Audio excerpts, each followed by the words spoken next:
Bom dia, meu nome é Yandra. Bom dia, meu nome é Stephanie. Estamos aqui com a professora Marina Alcântara do Carmo, licenciada em História pela UFES, pós-graduada em Política do Planejamento Pedagógico pela UNEP, coordenadora do projeto Letramento Racial do Colégio Integral de Santo Estevão. E hoje nós vamos fazer um podcast com base no assunto letramento racial, né? Vamos começar aqui. Bom, na sua visão, o que é letramento racial e qual a importância no contexto escolar atual? Bom dia. Bem, o letramento racial é uma política educacional que visa, esclarecer para as pessoas, conscientizá-las de práticas racistas, atitudes, ações que ocorrem no nosso cotidiano que muitas vezes a gente não percebe. Então, eu vou citar só um exemplo para vocês, que eu via muito quando criança. Eu ouvia algumas pessoas dizerem para minha tia, por exemplo, seu filho nasceu assim porque você não limpou a barriga. A barriga estava suja. Uma prática de racismo. Uma prática racista. Que está imbuída na nossa sociedade que a gente não percebe. Outra, você é uma preta de alma branca. Falaram isso diretamente para mim uma vez. Entendeu? Então, muitas vezes você deixa passar essas atitudes, essas ações, você não percebe que ali a pessoa está sendo racista com você. Está tendo uma atitude racista. Então, dentro da escola, do ambiente escolar, para mim é super importante, é fundamental que trabalhemos com letramento racial para, no caso, orientar os alunos, professores, justamente para que eles tenham uma visão diferenciada, que consigam perceber essas ações dentro do ambiente escolar. Como o letramento racial pode auxiliar na desconstrução de preconceitos e na promoção da igualdade racial entre os alunos? Isso eu acho que é muito importante que a escola como um todo trabalhe nesse sentido, que se promovam projetos, que se desenvolvam diálogos, que façam-se discussões para que o ambiente escolar, não só alunos e professores, mas também todos aqueles que estão fazendo parte desse ambiente, tenham essa percepção de que nós necessitamos desconstruir esses preconceitos, desconstruir o racismo dentro da escola. Bom, de que maneira a escola pode promover uma educação antirracista desde a educação infantil? Olha, recentemente eu vi uma entrevista falando sobre algumas escolas em Salvador que têm projetos infantis, que nesse projeto se desenvolvem brinquedos, se desenvolvem músicas,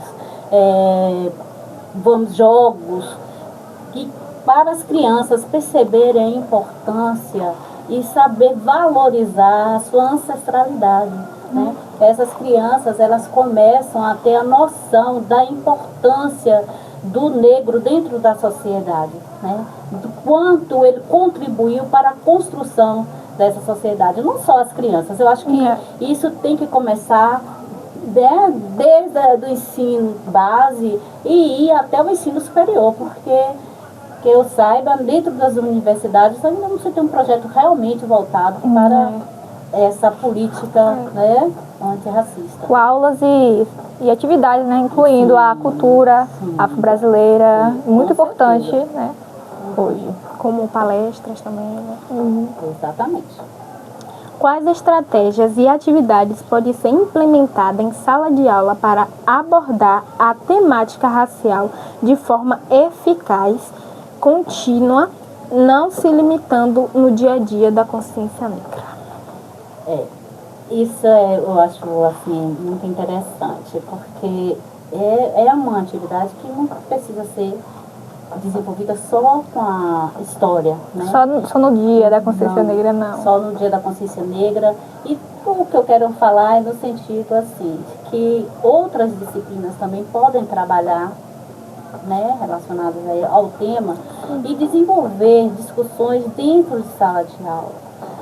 Porque vá temas que abordem essa discussão, que faça com que haja um diálogo maior entre as pessoas, mas isso de uma forma persistente, não pontual, né?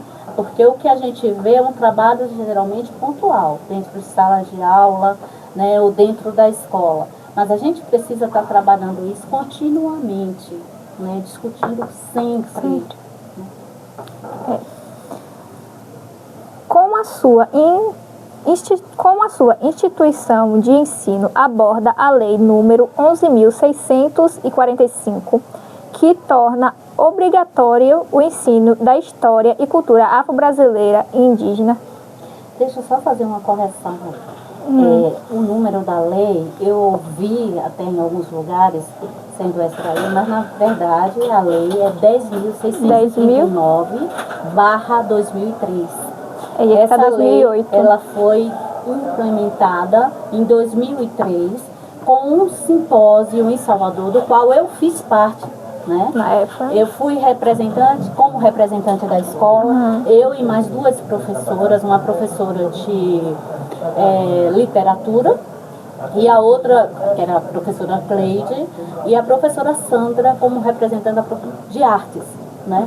Então nós fomos nesse simpósio e eu fiquei feliz da vida. Eu digo, ponto, agora vai deslanchar, as escolas vão ser obrigadas a trabalhar com a política antirracista dentro das escolas. E voltei, felicíssima, trouxe vários panfletos, livretos que foram distribuídos lá, trouxe livros para trabalhar na escola. Só quando eu cheguei na escola, teve aquele balde de água fria. Na verdade, nós continuamos com aquela política de trabalhar essa questão só na consciência negra, ou só pontualmente. Porque o objetivo, na verdade, né, era se trabalhar a interdisciplinaridade, né?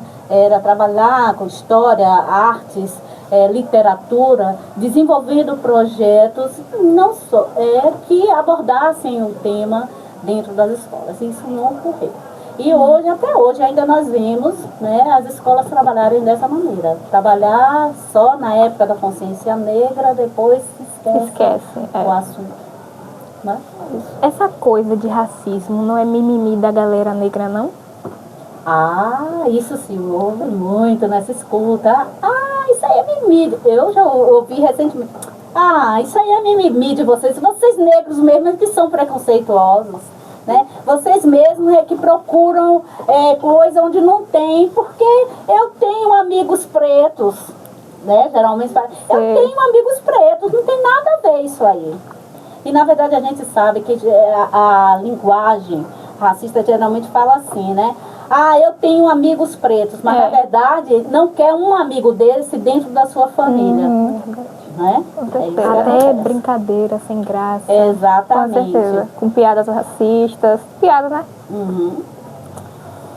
Qual o papel dos pais e da comunidade escolar no processo de letramento racial e na promoção de uma educação antirracista? Olha, eu acho que é muito importante a colaboração dos pais. Com certeza. Tanto pais da escola. Eu acho que quando você já vem de casa com uma base, né, seu pai já trabalha nesse sentido de você se valorizar, você se respeitar. Isso é muito importante, porque você já chega na escola, já tem uma outra visão, você tem como argumentar, você tem como reagir, né? Porque você foi criado assim. Teu pai te ensinou que teu cabelo é diferente, mas é bonito, né? Sua tez é diferente, mas é bonita, que você é belo, né? Então você tem que saber se valorizar. Quando eu comecei a trabalhar aqui em Santo Estevão, eu percebi uma diferença bem grande quando eu cheguei na escola, porque as pessoas tinham poucas pessoas de cor na escola, pretas, de cor não, pretas, né? Vamos usar o termo certo. E eu cheguei com meu narizinho em pé, salto deste tamanho, sempre andei de salto, sempre gostei. Meu cabelo era mais cheio, porque foi reduzindo, né? Cabelão, toda. E aí as pessoas começaram a admirar meus alunos e tal, e aí falavam, eu me arrumo porque eu gosto, eu me acho bonita, eu acho quero bonita, me sentir andar bonita. arrumada, eu quero me sentir bonita, eu quero andar cheirosa e arrumada, entendeu? E isso, alguns alunos começaram a perceber, e até entre os meus colegas mesmo, eu percebi a diferença, entendeu? E eu sempre fui apontada como a Raquel, só anda parecendo que vai para festa. Eu tinha até uma colega que me criticava em relação a isso. Mas não é não, é porque eu sempre me valorizei, sempre me senti bem.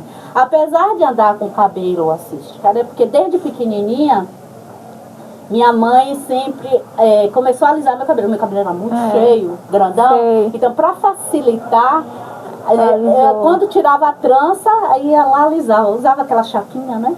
Alisava o cabelo, que era para facilitar o pentear o cabelo. E isso a gente vai se acostumando. Então, eu cheguei agora a essa idade, eu já tentei deixar natural, mas não consigo. Mas não porque eu não me identifique como negra, não porque eu queira ser diferente. E eu sinto orgulho, sinto muito, muito, muito orgulho de ser preto. Muito bom. Como a escola lida com situações de racismo e discriminação que possam ocorrer no ambiente escolar? E quais medidas são tomadas para assegurar o bem-estar dos alunos? Olha, voltamos o que nós falamos antes. A escola, primeiro, ela tem que desenvolver projetos, não só projetos, né? Tem que trabalhar com profissionais que possam vir conscientizar esses alunos que nós vivemos numa diversidade, né, étnica, racial, que nós não somos todos iguais, né? Precisa trabalhar na intenção de que haja respeito mútuo, que as pessoas saibam respeitar e valorizar as outras, se crie empatia, né? E que a escola, ela tenha a preocupação de quando surgir um problema desse, ela chame os pais, converse com os envolvidos, né? E novamente falo, tem pessoas que precisam de fato ter um trabalho mais profundo, né? Tem um trabalho psicológico que venha desenvolver melhor a ação dessas pessoas em relação a essa política, né, de racismo dentro das escolas. Verdade. Quais os desafios e as oportunidades que você, como educador, encontra ao trabalhar com a temática racial em sala de aula? Olha, primeiro a gente encontra resistência. Eu vou te dizer que às vezes a gente tem resistência dentro do próprio grupo, dos colegas. Os colegas, porque a gente vê isso quando vai trabalhar na Semana de Consciência Negra. É uma dificuldade, porque muitos acham que só as disciplinas relacionadas, né, história, geografia, só essas tem que trabalhar, né? E quando na verdade nós deveríamos trabalhar em conjunto, né, de forma interdisciplinar ou até mais além, para que as coisas realmente aconteçam. Então, independente da etnia, independente da sua raça, independente da disciplina que você trabalhe, você precisa abordar o assunto, precisa ser trabalhado. Porque voltando àquela questão, não é mimimi não. Nós sofremos racismo forte. E dentro da escola, também. Embora, né, de forma sublimada, a gente sabe que existe. Então é um tema que não pode ser esquecido, tem que ser trabalhado. Por todos, né? Principalmente pelos alunos, né? Que fica com brincadeiras idiotas, com esse tema relacionado ao racismo, né?